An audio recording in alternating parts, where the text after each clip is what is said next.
মুখ্যমন্ত্রীর হাত ধরে পশ্চিম বর্ধমান জেলার বেশ কিছু পুজোর ভার্চুয়াল উদ্বোধন হয়ে গেল শুক্রবার।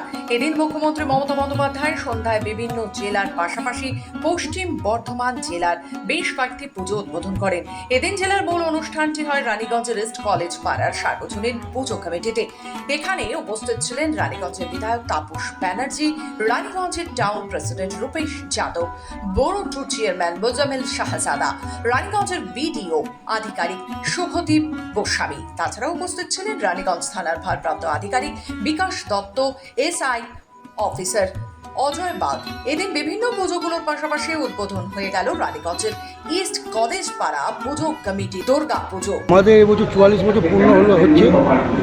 আমরা কোনো সময় থিমের উপর জোর দিই না, আমরা আলোকসজ্জার উপর জোর দিই না, আমরা প্যান্ডেল উপর জোর দিই না, আমরা মূলত পুজোটার উপর জোর দিই।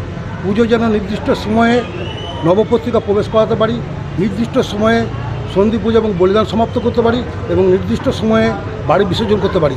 এটার উপর জোর দিই, কারণ এই এলাকার সমস্ত জনগণ, ভদ্রলোক ভদ্র মহিলা, ওনারা পুজোটাই পছন্দ করেন। আমরা সেই জন্য পুজোটার উপর জোর দিই, আমরা অন্য কোনো কিছুর উপর জোর দিই না। রানীগঞ্জ থেকে সমীর বাদকরের রিপোর্ট, খবর বাংলা।